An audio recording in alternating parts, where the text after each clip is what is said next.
Say hello and welcome to our webinar this evening, Getting Your Sense of Smell Back, Recovery Stories. So I'm Sarah Oakley, Executive Director at AbScent, and our guest is Mr. Simon Gane, Consultant ENT Surgeon at the Royal National Throat, Nose and Ear Hospital in London.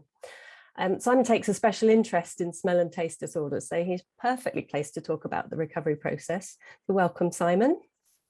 Thank you very much. Always a fun evening to these webinars. You're not Chrissy, but you're a pretty good replacement. Thank you. So before we get started, just a couple of things. Firstly, I should say that although Simon is a practicing doctor, this session is not intended to provide medical advice, and it is for information purposes only. And secondly, please do let us have your questions, but if you could keep them general, we're not able to speak specifically to your case. So just use the Q&A function for your questions as and when they come up, and we'll pick them up as we go along and towards the end. So to our topic, recovery stories. Every week there's a post on Facebook groups asking, does anyone ever get better from this? And when you start looking at the threads, you see hundreds of posts from people living with this for 4 months, 6 months, 11 months, sort of into their second year. But what you don't see is that in most cases, as soon as people do recover, they leave the group. They just don't need it anymore. Fortunately, we've got a few thoughtful people who stop to share their good news, but on balance, it looks like this is a never-ending condition. So, Simon, do people recover? Well, the answer is, as you hinted, is yes, in the broadest strokes. I mean, you can dive down into what recovery means and what recovery looks like for different groups of people, but in the main, for people with especially post-viral smell loss, post-infectious smell loss, or less so for head injury, but still possible, people do improve their sense of smell, especially if they do the things that we recommend. And although your sense of smell might not get back to the way it was before, for most people, and obviously there's quite a range of recovery stories, they can recover a functional sense of smell. And that's what I always try to emphasize to my patients is smell has a purpose. We use it to get pleasure. So we use it to taste food. We use it to enjoy the smell of partners, of children, of the world, of interacting with the world in various ways. And even if you cannot rebuild an exact sense of smell that you had previously, you can still get a functional, enjoyable, useful sense of smell back for really most people. Mm-hmm. Okay, and we should say that we're really talking about persistent smell loss here. Yes. So that we know with most people who lose smell and taste with the virus, probably about Absolutely. 9 out of 10, they get their smell and taste back in 2 to 3 weeks. So why is that? What's happening there? So that actually happened to me last week. I had after dodging it successfully for almost 2 years, the school children vector that looks like it's been slightly encouraged by our current setup here in the UK got me, and despite being triple vaccinated, I lost my sense of smell for a day or two. And it was a really interesting experience, saying that, and I say that fully aware that it would not have been interesting had it continued for much longer. But to be, I've always done exercises to try and learn what it's like to be to eat without a sense of smell and things like that. So that's always involved blocking my nose. And so to now for the first time sniff something and not get anything at all was very interesting. And what's happening in those cases, in my case especially, was we think that, and I was quite aware of this, that there's a blockage of the nose, but it's just not in the whole of the nose. So the smell, the olfactory function in the nose happens only in the upper regions around between the eyes and just below the brain, going back to sort of the middle of the head. Those are the bits that do the smelling. So you can imagine that bit, which is quite narrow, it's called the olfactory cleft, can get swollen shut because the It's a narrow little cleft. It's lined by stuff that swells, so the whole thing shuts off. No odorants can get in, and no smelling can be done. But as soon as that opens up again, the underlying function, those nerves and everything, they're still there. They're still working. They start working again. They start picking out these molecules from the air, and the sense of smell comes back. And that is fortunately what happened, because I have been dreading this for the last year and a bit. And that is what happens in most people with COVID, or most people with that's most people's experience of smell loss, if they have it at all. That this obstructive smell loss or conductive smell loss means that the smell is just not getting to a nasal function that's otherwise absolutely fine. It still works. So it's for those people, it's not that they've taken vitamins for the last 2 weeks or orange or any of those kind of things and a miracle happened. It's just that the nature of that particular smell loss. Exactly. And that's where it's always, it's always difficult to know exactly what's going on and teasing out anecdotal data, but that a lot of these so-called cures for smell loss come from that the people were going to get better anyway. And that's why we know that the only way of really knowing whether something is going to work or not is to do a randomized controlled trial, to take two groups of people who are as alike as possible as you can make them, and give one of them the intervention and the other one's not. And the ones who don't have the intervention, they're going to have the normal progression of the disease, whatever it may be, so naturally get better. It's the ones who have the intervention and that normal progression that you then watch to see whether the intervention makes any difference. Yeah. Okay. So what is happening for the sort of 1 in 10 who have persistent smell loss? Yeah, so that is, that's a good question, and it's something we've been sort of struggling with since the early days of the pandemic. It was pretty obvious that most people just had a blocked olfactory cleft, and actually there's some MRI studies now showing that that's exactly what happens. But for those who they may lose their sense of smell suddenly, as if their olfactory cleft is blocked, but it doesn't come back, and it doesn't come back, and it doesn't come back, and 2 weeks later, 3 weeks later, 4 weeks later, a couple of months later, it's still not back, or if it's back, it's only back very slightly, even though the rest of the nose is fine. And that's when people start to realize that there's something more profound going on, and that's a nerve damage. So in other words, the mechanism that the sense of smell has of pulling those odorants out of the air and recognizing them and working on and sending those signals to the brain, that's no longer working. And the question was, why? Did this virus infect the nerves? We know that the other coronaviruses liked affecting and infecting the lining of the nose that does smelling, the olfactory mucosa, we call it. And we knew that maybe that was that what was going on. But there was some interesting work done in the middle of last year that showed that in humans and in rats, the gateways that the virus uses to get into cells, people have heard of the ACE2 receptor, or it has a little enzyme alongside it called TMPRSS that is basically the key to unlock the gate. This receptor is the gate, and the virus has to bind to that. The TMPRSS is the enzyme that opens that gate, and the virus can get into the cell and do its infecting. Well, it turns out that olfactory sensory neurons don't have those receptors on them. They don't express them. The cells that do the sensing don't have the gates and the keys expressed on the cell surfaces. The viruses can't get into them. Mm. What we did find is that the supporting cells, so the neurons are sitting in the nerve, in the lining of the nose, doing their sensing, but they're supported in various ways by things called the sustentacular, which just means supporting cells. And these probably provide nutrients. They probably do a lot of sort of cleaning up work. They have TMPRSS and ACE receptors. They're the ones that get infected. Okay. So they die off, and then because they're the servants of the olfactory sensory neurons, as you might imagine, and the olfactory sensory neurons are quite effete, pampered elites. They can't live without their servants. Their servants die off, so do the smell nerves, and then you have a problem because you can't be detecting those smells anymore. Okay.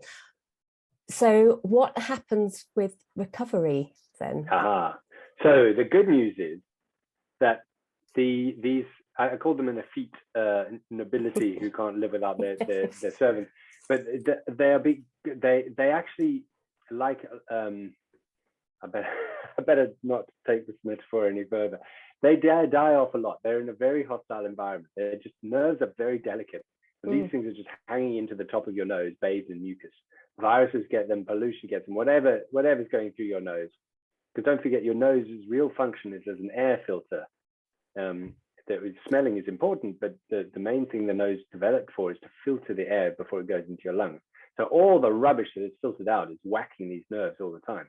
So they die off. They only last a certain number of days.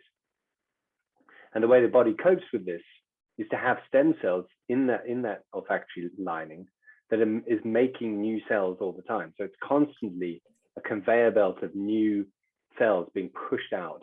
They're choosing, they express these receptors and they're being pushed out into the mucosa, making new cells. They're constantly regenerating, growing into the brain to start their job of sending signals when they detect these things. So these important cells are designed to be growing all the time. They're regenerating. New cells are being made. Yeah, I mean, the old cells are dying off, but new cells are being made. So the mucosa is regenerating, the cells aren't. But because they're so effete and need lots of servants around them, it's those servants that we also need to recover as well. Yes. So those that's a good question. Those come back. I mean, the damaged linings do return, but specialist nerves, regeneration doesn't happen anywhere else in the body apart from there and in the hippocampus and the olfactory bulb. Okay, which is deep in the brain. Yeah, exactly. Any other nerves you don't want growing, because you can imagine you've laid when you were developing in the womb, you laid this wiring to control a muscle, for instance. You don't want the nerve suddenly deciding, actually, I'm going to regenerate and control another muscle, because then your wiring is all up the spout. So nerves don't regenerate apart from this particular thing. Fortunately for us, because that's we're going to talk about in a minute, I think. That's the building block on which we can start making these recovery stories real. Okay. So this is how the virus has attacked us. And it feels like we've been living with COVID forever, but actually, in terms of collecting meaningful data, this is just the blink of an eye. So this information that we're working on now, this is from other studies of other viruses and. So no, the TMP RSF, that's all from COVID. That was a very quick turnaround. I think the people who were working on it may have been working on something sort of similar, but they managed to sort of repurpose it within a few months to look at using their technology to look at what the interesting question, which was, how does this virus affect the mucosa?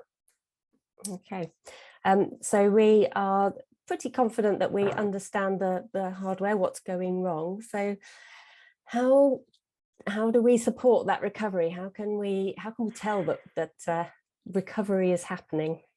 Well, I mean, so the easy answer as to how to tell is, well, your sense of smell gets better. You start smelling more things, recognizing more things.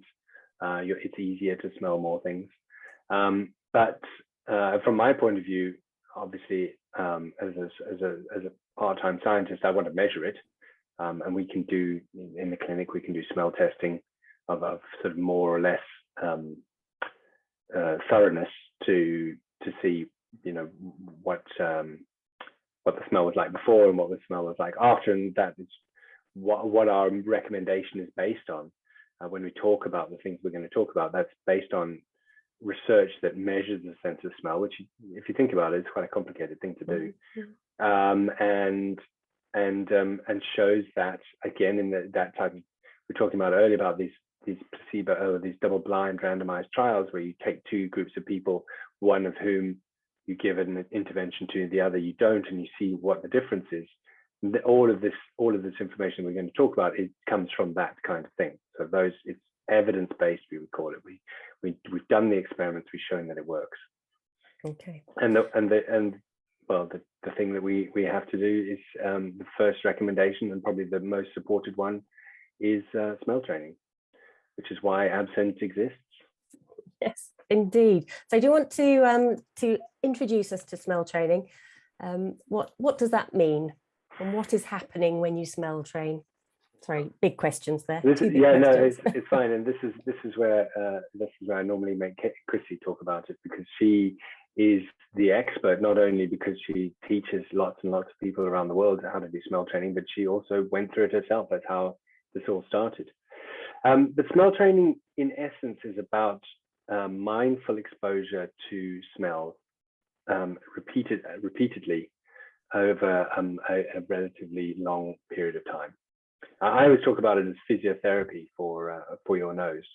So in the same way as if you break your leg, the muscles get weak around it, and you need to recover. You need to exercise those muscles around it in a sensible way that gradually puts more and more weight or strain on the muscle to make them build up.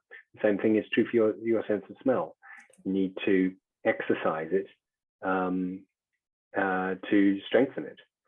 Now, exercising a muscle is one thing. That's what we call a motor function. Sensory exercise is slightly different, because it's not only the organ of sensation that needs to be exercised, it's also the interpretation. So everything higher up in the brain also needs to be exercised. And now we're kind of getting a picture that the effects of smell training are both at the level of the olfactory mucosa, the smelling bit of the nose, but also in the brain. So what are we going to do? The smell training is essentially very simple. The majority of the evidence is for 4 odorants. Essential oils: rose, eucalyptus, clove, and lemon, in small jars, small brown jars. In fact, I have my kit here, if you'll give me 2 seconds.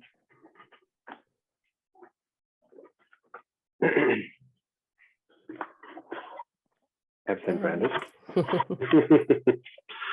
And for each of these, one of these little jars. Now, these are not just a mistake. These are very carefully chosen delivery devices. They're dark, so the sunlight doesn't affect their odorant. They're screw top, so you can open and close very easily. And every morning and every evening. So for every single odorant, there are 4 in the basic kit.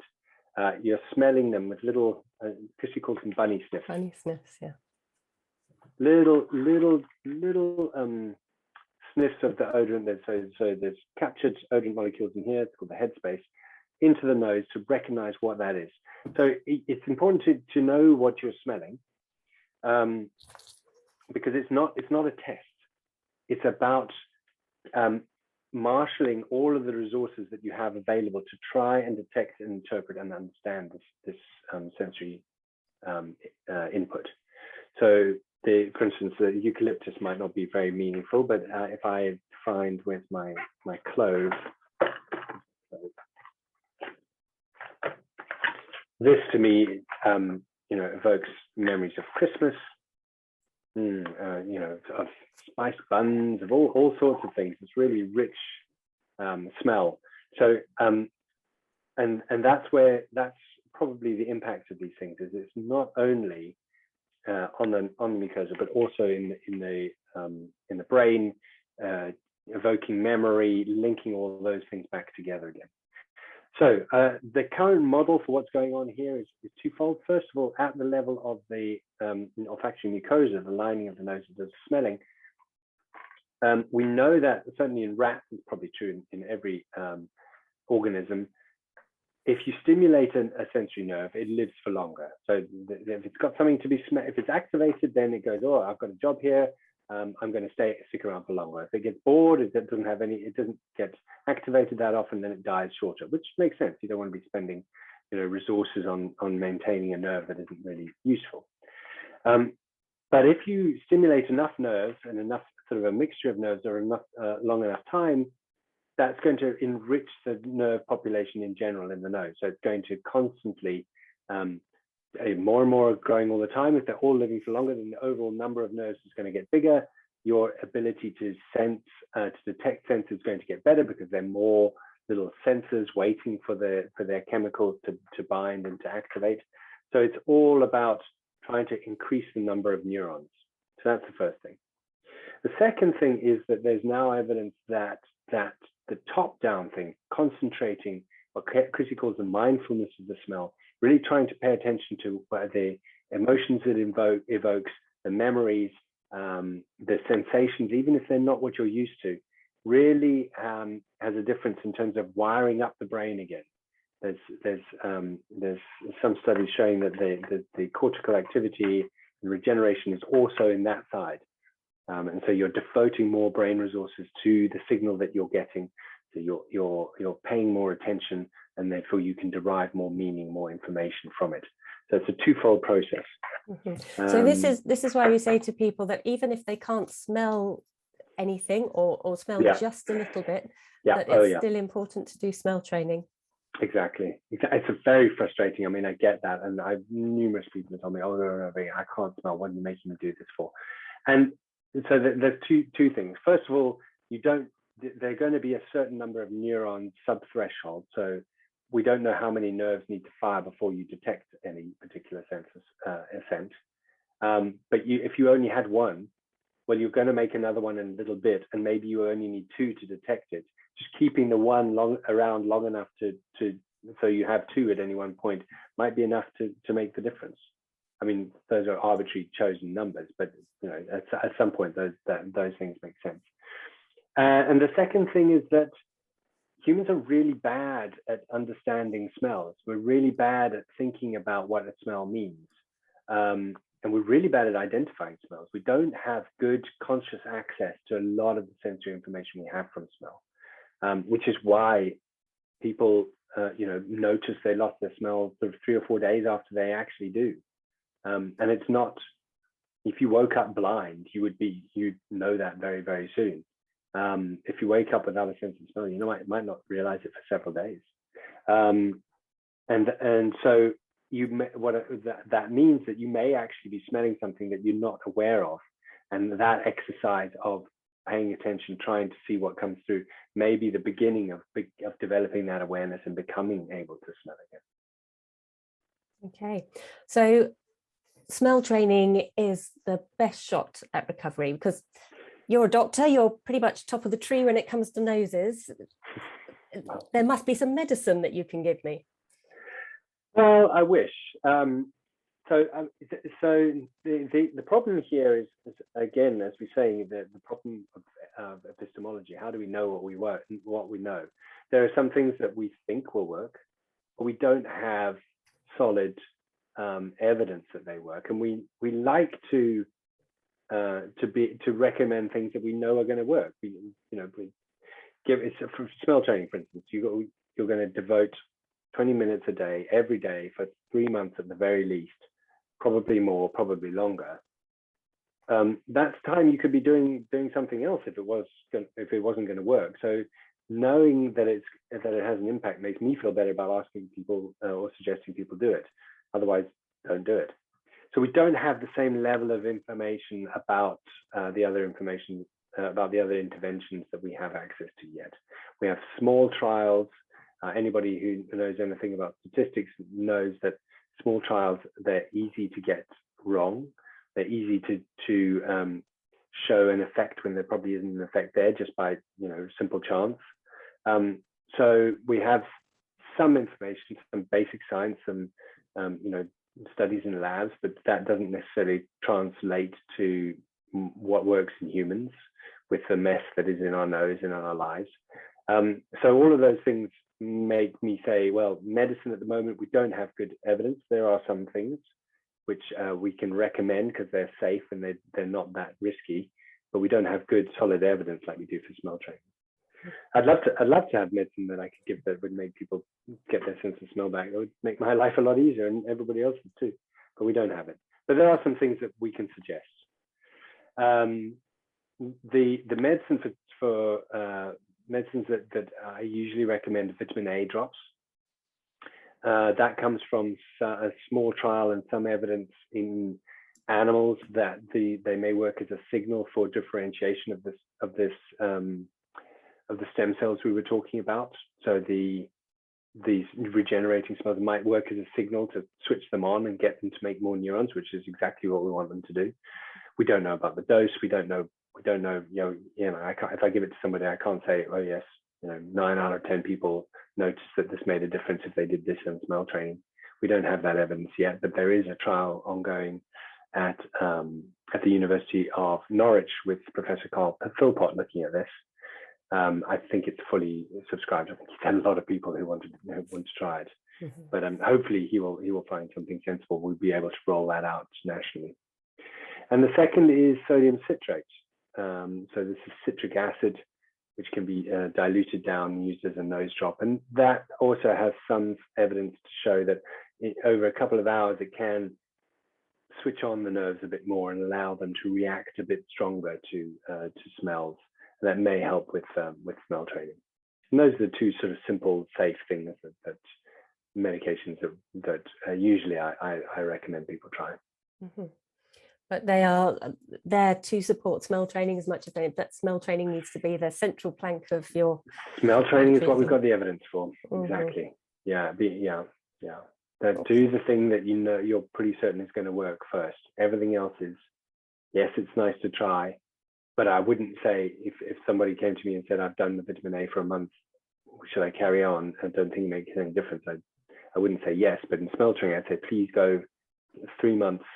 It's a real pain, but if it's going to work, it's going to work. Okay. So we talked a lot about smell. Is it common to lose your sense of taste alongside your sense of smell? Yeah, that's a yes. Yes. Well, it depends. So I know you're being sneaky. So the sense of taste, when I use the sense of taste, I mean something very specific, which is the 5 what we call basic tastes. So they're detected only on the tongue. The chemicals dissolved in saliva with these chemosensors on the tongue: salt, sweet, bitter, sour, and umami, the brothy, sort of meaty taste of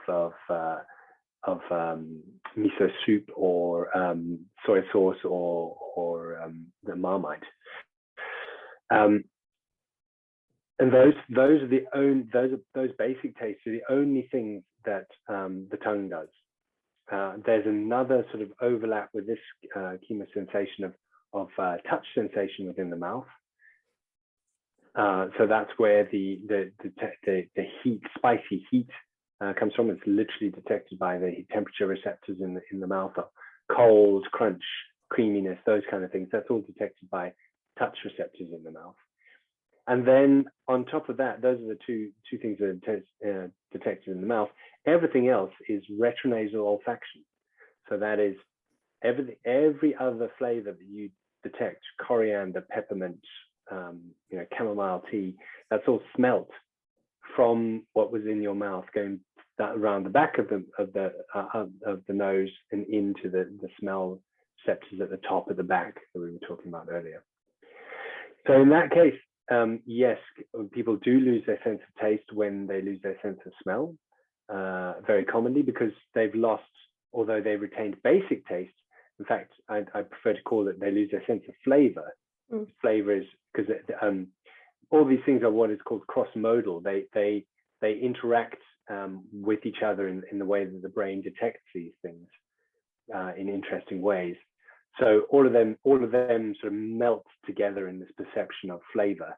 So people can still taste sweet, even if they completely lose their sense of smell. They can still taste sweet, sour, bitter, and meaty, brothy stuff, and salt.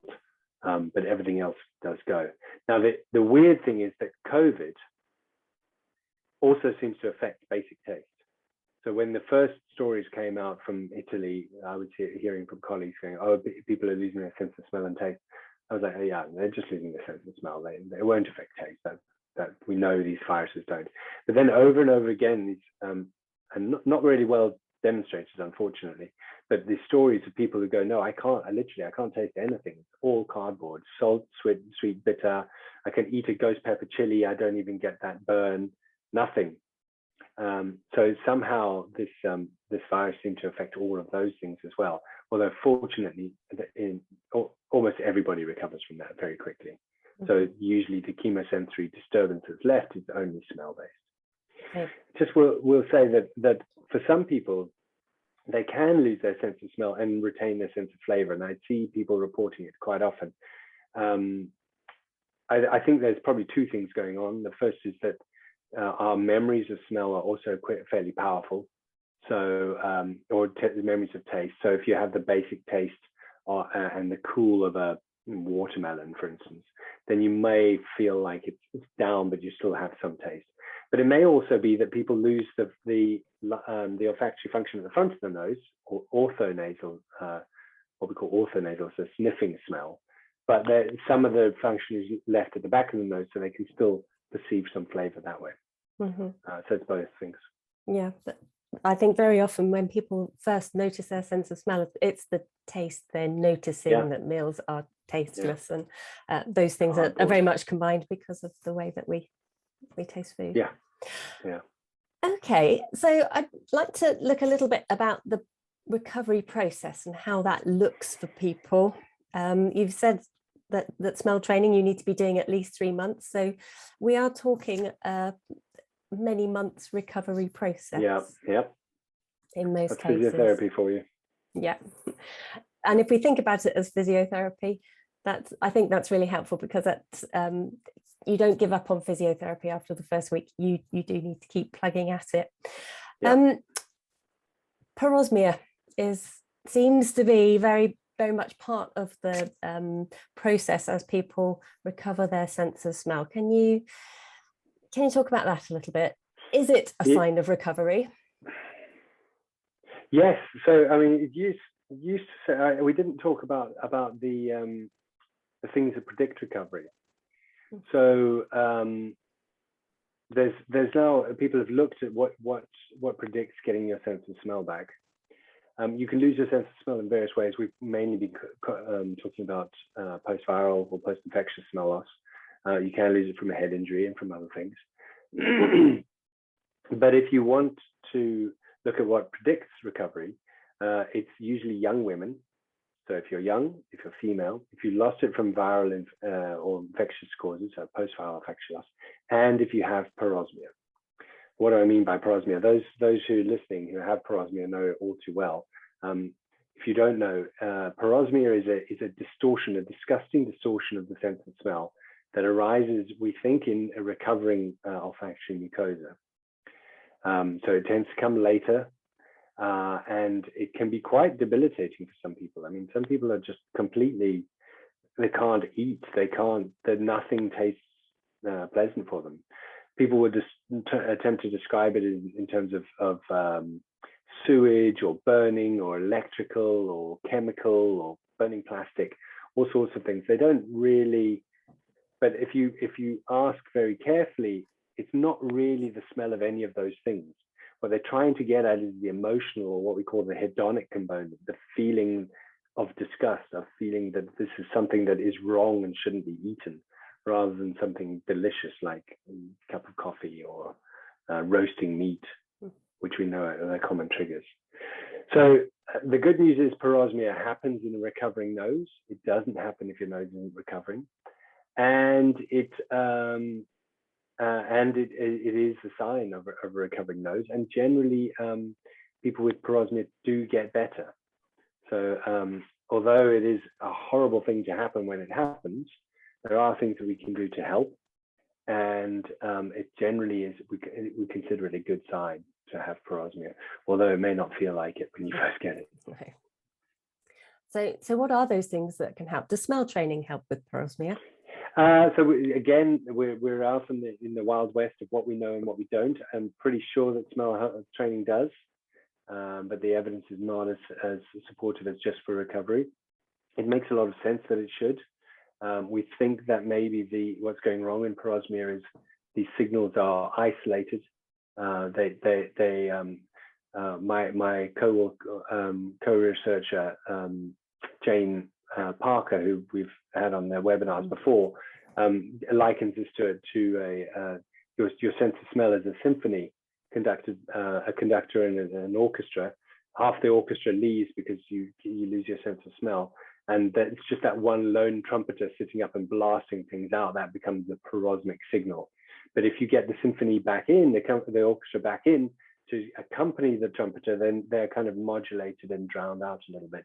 And that becomes more a useful signal again. It becomes less strident and disturbing and disgusting.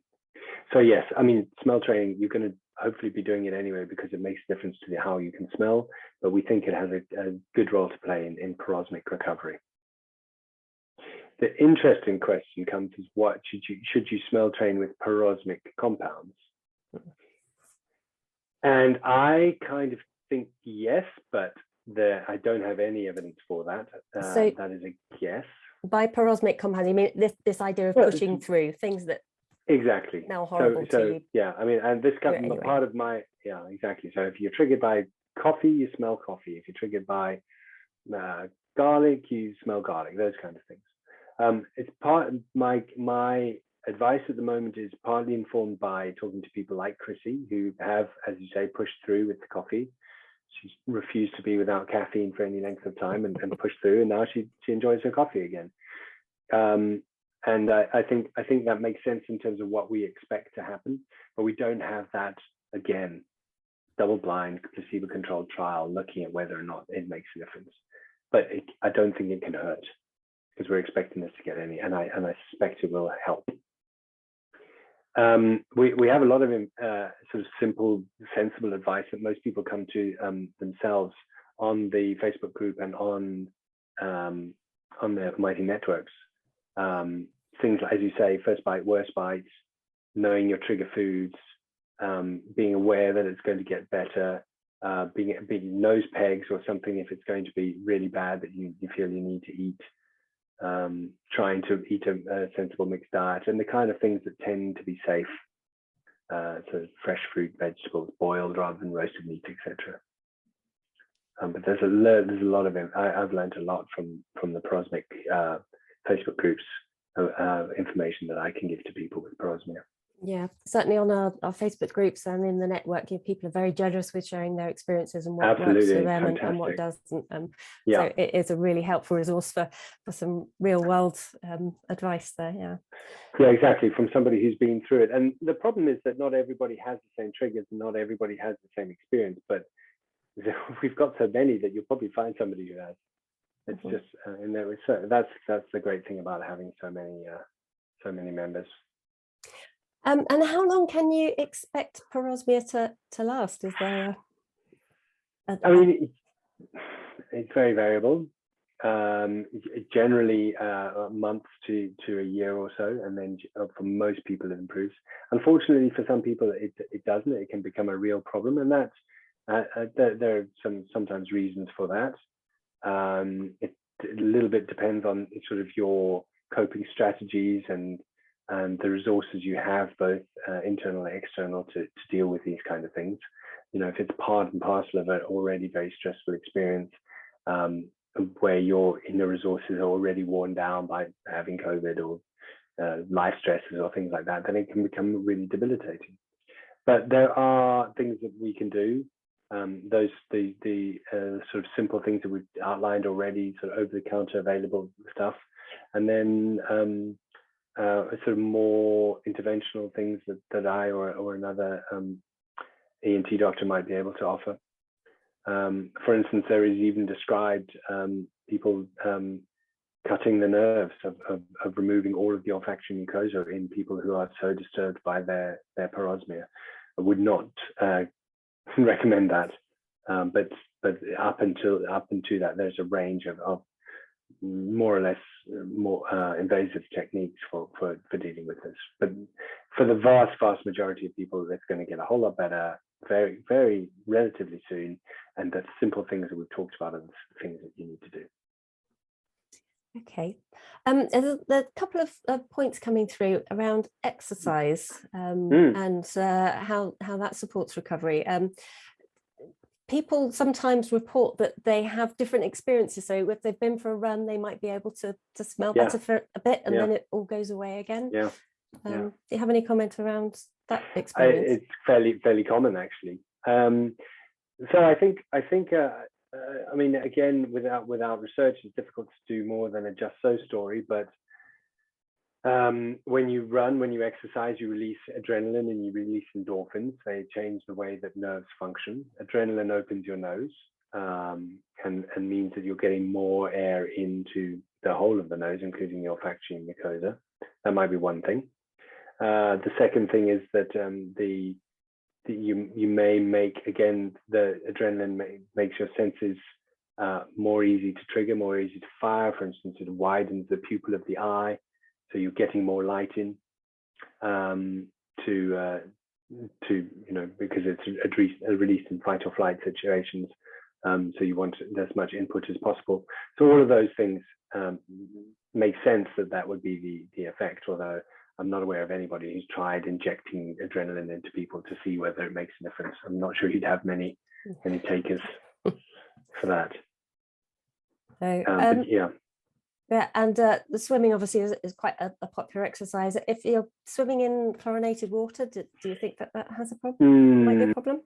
Yeah, I mean, there's some evidence that chlorine is quite irritating to noses and might make things worse. So my advice to people, especially if they find that it's a problem, is to open water swimming or sea or saline swimming. There's even you can use. There are some pools in London where they use bromine rather than chlorine to keep them clean, and that's been shown to be better for noses. Okay.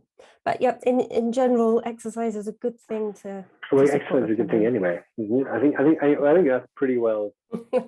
pretty evidence-based there. Yeah. To do it. Yeah. I mean, yeah. There's everybody. Unfortunately, almost everybody benefits from a moderate amount of exercise. It's just what our bodies were designed to do, and just whether or not it makes any difference to your sense of smell. There's nobody who would not say that a small amount of raising your heart rate for about 20 minutes 3 times a week is good for you. It's good. Yeah. So it is a long haul recovery. Sometimes we do know this from many people in our groups that are still living with it. But should you keep on hoping? Is there? Yep. Is there? Definitely. Are there stories of people who have lived with this for many years and find a new normal? Yes, I mean, I think that's a very telling point. So, number one, there are very odd stories in the scientific literature of people getting smell and taste back 11 years later.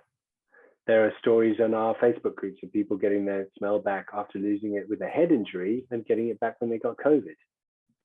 All sorts of very odd stories that are quite difficult to explain. I mean, again, you can make a just so story about it, but I would say it's never too late. But what does happen is you get a new normal. So the problem is, even if you really wipe out those nerves and they regenerate, but they regenerate slightly weirdly, you don't have all of the signals back.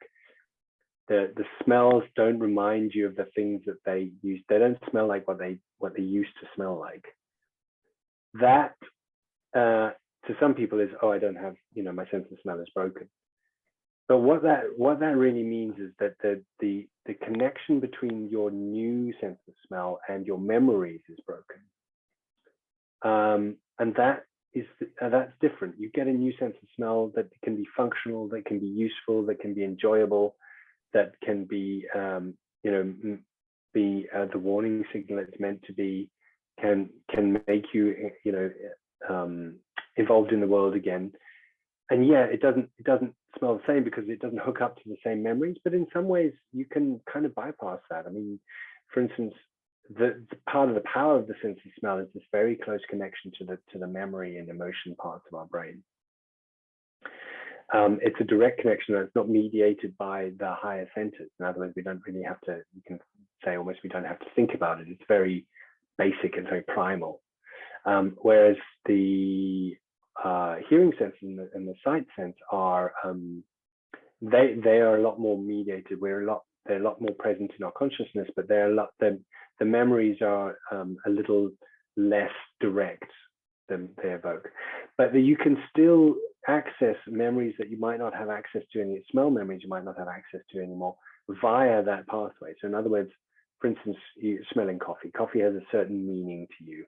Reminds you of, you know, those afternoons in Paris when it was raining, or, you know, looking out of the window in the morning for your first, you know, as the sun's coming up with your first cup of coffee, those kind of things. And that meaning of coffee is directly related to the memory. But it may be, and Chrissy's a good example of this, that you can access that just from the thought of those things. So even though the smell of coffee doesn't smell like it used to when you were looking out the window in the morning, you will still have that indirect loop. And you can start tying those together and rebuilding your new normal, and linking it to those memories in that way. And that's, I think, the people who are most successful in recovering their sense of smell, that's what they start to do.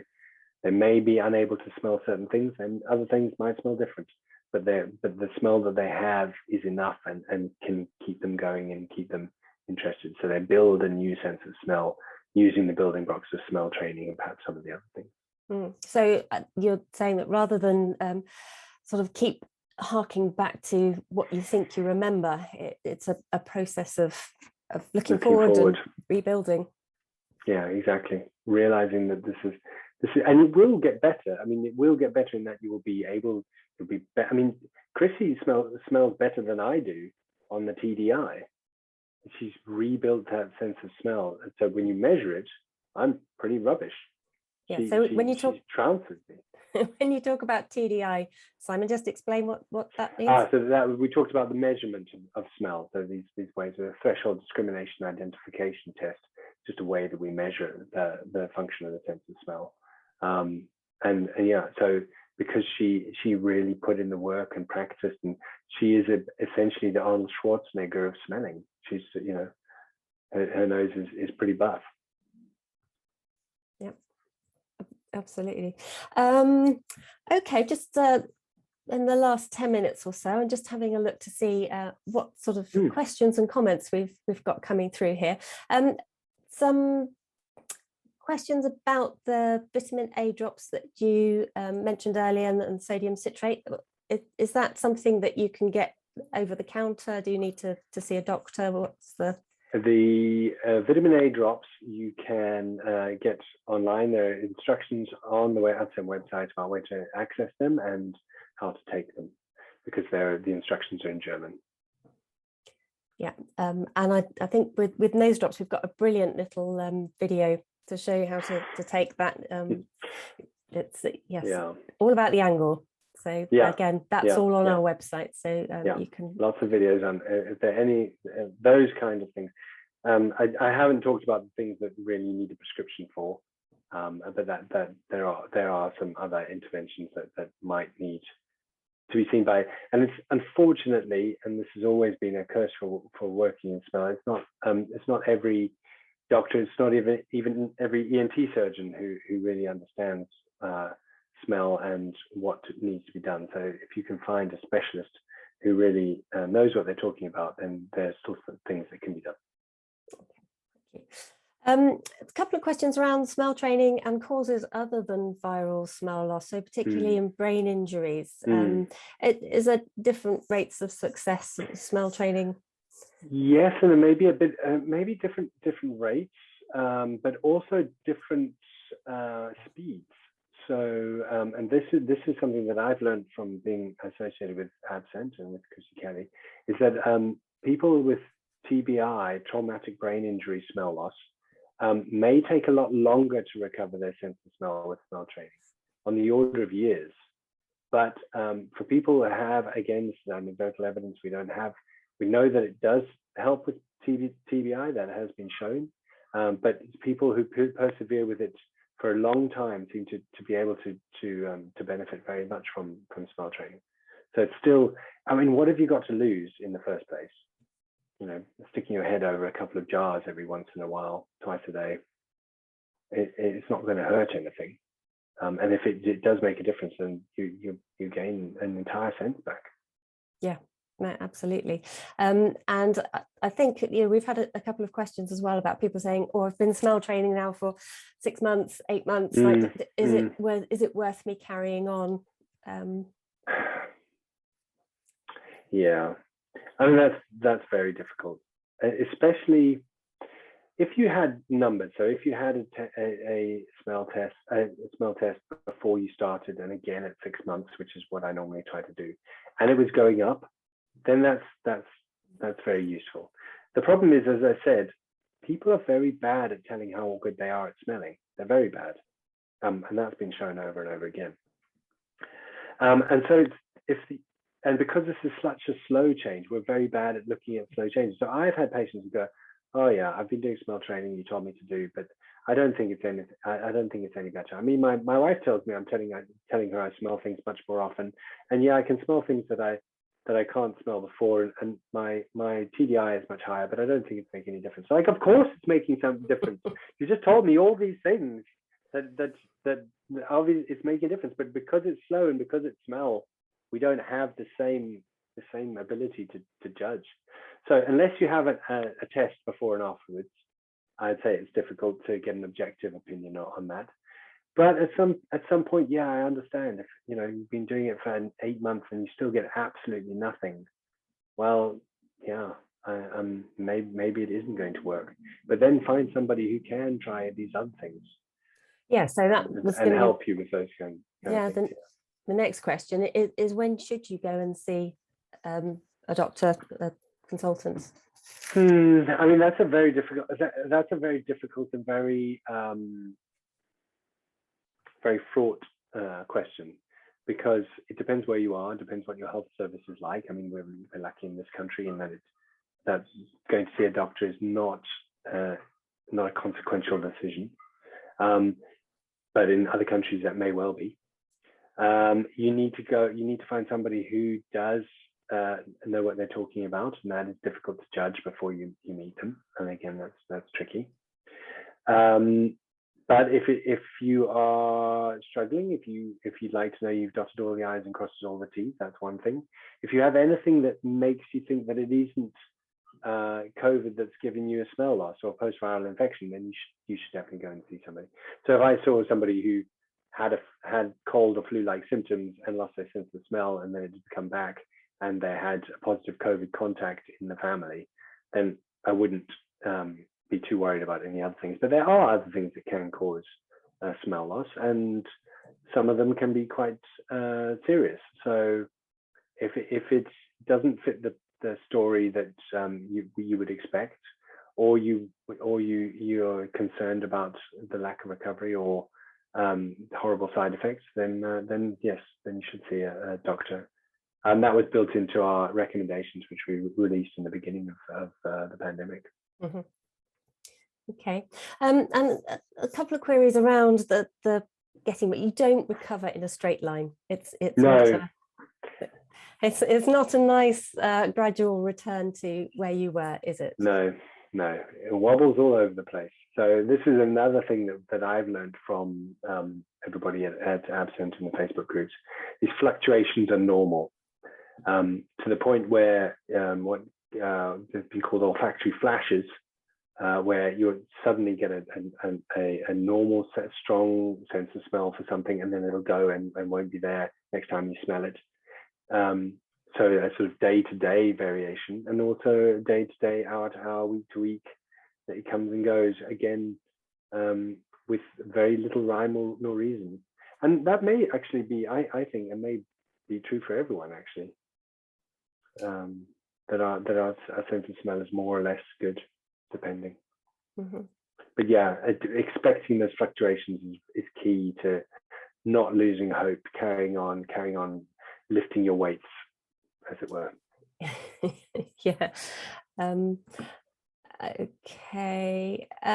What happens if you get another cold, an allergy? Can you expect that to knock you right back, or? Yeah, that's the problem. So allergy is okay, actually. Allergy doesn't worry me, because allergy, for the most part, is what we call an obstructive. So you block your nose, you can't smell through it, that's fine. There are some ways in which allergy can affect the nerves, but it's not generally, unless it's really, really severe. But another upper respiratory tract infection can knock your sense of smell back. Again, you probably are going to get the same thing. in that you'll, for the most part, it'll just be the blocked nose or blocked olfactory cleft, and it's that more than the cells being knocked out. But yes, it can happen more than once. And the problem is, if you're coming from a position where you already don't have as many nerve cells as you did have, losing even more can be a problem. Yeah, so don't get any more. Get your vaccines, make sure they're all up to date. Don't take any risks. Look after yourself. Okay, well, I think we're sort of wrapping up towards the end now. So what I'm taking away from this is there is hope in smell training, and that it can take a long time, but it is worth sticking with it, because your recovery is a gradual, although not a straight line process. Absolutely, yeah. For the vast majority of people, they're going to get better. Maybe not. We don't have an intensifier for getting better, but they maybe not 100%. You may still have things that are difficult to smell, or that are weak, or that you can't smell. But a functional, useful, enjoyable sense of smell, for most people, that's exactly what you can expect. Excellent. So stick with it. Absolutely. And if I could say, I mean, that is, I'd say, the central challenge of smell training is that keeping people on track, keeping people. That's why it's, you know, we hammer it home over and over again, don't we, with AbScent? Over and over again. Keep going, keep going, keep going. You're not going to see a day by day, but it's going to be week by week or month by month. But just keep going. Mm-hmm. Yeah, and in the meantime, we're all there, thousands of people in the AbScent community going through this, supporting each other, sharing tips, sharing good news stories. So yeah, if you're having a bit of a down day, then I would encourage you to jump online and exactly. But also, if you're having a good day, that's really powerful. Or like you said, the souls who stick around and say it happened to me and you can get better. That's amazing. That's really important work that needs to be done. So even if your sense of smell does improve, coming back and telling people in the groups that that's what's happening and that's what's going to happen, that can be really, really helpful. I'd highly encourage people to do that if they can. Brilliant. Okay. Well, thank you very much, Simon. You have taken us on a hopeful journey this evening. So thanks for sharing all that insight with us. And just a reminder that this is going to be on the YouTube channel, so you can watch it anytime. And lots of the techniques that we've referred to and the information that Simon's referred to is on the AbScent website. So do have a look around there, but ask any questions at support@abscent.org, and we'll do our best to help you. Great. Okay. Thank you so much. Okay. Bye-bye now. Bye.